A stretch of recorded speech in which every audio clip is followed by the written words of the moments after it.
किस वीडियो के अंदर मैं आपको बताने वाला हूँ कि ऑप्शन बाइंग बेस्ड है या फिर ऑप्शन सेलिंग, और इनसे भी हटकर एक चीज़ आती है जो कि आपको शायद नहीं पता होगी।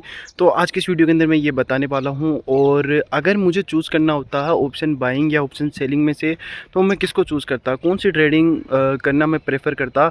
तो आज की इस वीडियो के अंदर मैं यही बताने वाला हूँ, और मैं अपनी जर्नी के साथ भी बताऊँगा कि मैंने ये दोनों चीज़ें है वो ट्राई की हुई है।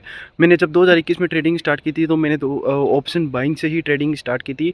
तो ऑप्शन बाइंग का भी बताऊंगा और ऑप्शन सेलिंग का भी बताऊंगा कि इन दोनों में से कौन सा बेस्ट है। ठीक है, तो देखो ऑप्शन पहले हम बात कर लेते हैं ऑप्शन बाइंग में होता क्या है। ठीक है, ऑप्शन बाइंग में होता है कि आप जैसे मार्केट, ऑप्शन बायर को क्या चाहिए होता है, ऑप्शन बायर को चाहिए होता है मोमेंटम। ठीक है, अगर मोमेंटम आएगा तो ऑप्शन बायर को जमकर प्रॉफिट हो। सेलिंग की बात करूँ तो सेलिंग में क्या होता है कि आपको जो थीटा डीके का जो बेनिफिट है वो देखने के लिए मिलता है, लेकिन ऑप्शन बाइंग के अंदर है वो देखने के लिए नहीं मिलता। बेसिकली ऑप्शन सेलिंग के अंदर क्या होता है कि ऑप्शन सेलिंग के अंदर आपको थीटा डीके का बेनिफिट है वो देखने के लिए मिल जाता है। अगर मार्केट है वो साइडवेज रहता है तो जो प्रीमियम का जो डीके होता है वो ऑप्शन सेलर के फेवर में रहता है। ठीक है, देखो एक ऑप्शन बायर के मतलब अगेंस्ट में बहुत सारी चीज़ें रहती हैं, है ना।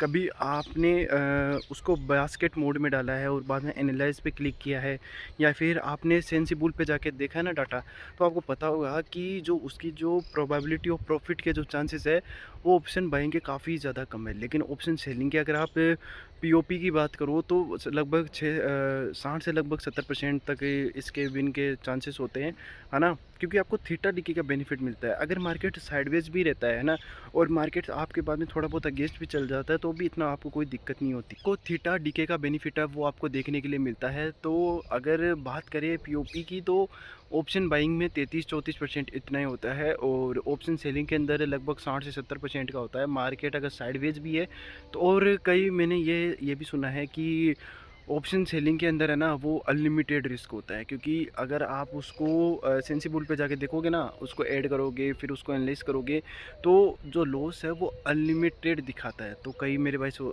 वो ऐसे कर लेते हैं कि भाई कि इसमें तो अनलिमिटेड लॉस हो रहा है, लेकिन ऑप्शन बाइंग के अंदर तो है वो लिमिटेड लॉस हो रहा है। लेकिन ऐसा बिल्कुल भी नहीं होता। ये चीज़ देखिए कि आपके उसके अंदर प्रॉफिट होने के चांसेस कितने ज़्यादा है। ऑप्शन सेलिंग के अंदर ये दिक्कत होती है कि स्पाइक्स काफ़ी ज़्यादा आते हैं जिस दिन एक्सपायरी होती है। तो आपको सबसे ज़्यादा प्रॉब्लम क्या करेगा, स्पाइक्स ही प्रॉब्लम करेगा अगर आप ऑप्शन सेलर हो तो बातों को ज़्यादा घुमाते नहीं है, सीधा मुद्दे पर आता हूँ कि अगर मेरे को ऑप्शन बाइंग और सेलिंग में दोनों को अगर मेरे को चूज़ करना पड़े एक कि इन दोनों में से चूज़ करो कि कौन सा आप करना चाहोगे, तो मैं ऑप्शन सेलिंग करना चाहूँगा। ठीक है, क्योंकि ऑप्शन सेलिंग में जो विन रेट है वो काफ़ी ज़्यादा है, मतलब 10 में से 6 या 7 ट्रेड है वो आपकी प्रॉफिटेबल हो सकती है। और जनरली मैं आपको एक चीज़ बताऊँ ना, मैंने 2021 में जब ट्रेडिंग स्टार्ट की थी तो मेरा जो मैक्सिमम जो लॉस है वो ऑप्शन बाइंग के अंदर हुआ था। ऑप्शन सेलिंग में मैं कोस्ट टू कोस्ट या फिर थोड़े से लॉस में ही मेरा कैपिटल लगभग लगभग बच गया था। ऑप्शन बाइंग में तो पूरा कैपिटल ही है वो वाइप आउट हो गया था। और अगर मैं बात करूँ option selling versus equity trading की, तो मैं इक्विटी ट्रेडिंग है वो प्रेफर करूँगा। आप मेरे वीडियोस जाके देख सकते हो इक्विटी ट्रेडिंग में कितना प्रॉफिट होता है।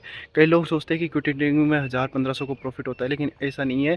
इक्विटी ट्रेडिंग के अंदर अगर आप सही तरीके से करते हो तो आपको 10 से 15 हज़ार रुपये का डेली का प्रॉफिट हो सकता है। आप मेरे बाकी वीडियोस जाके चेक कर सकते हो। तो आपको ऑप्शन ट्रेडिंग में ऑप्शन बाइंग करनी है, सेलिंग करनी है, या फिर इक्विटी ट्रेडिंग करनी है, आपको कौन सा सबसे ज़्यादा अच्छा लगता है आप मेरे को कमेंट सेक्शन में बता सकते हो। मैंने अपना ओपिनियन है वो आपके साथ शेयर कर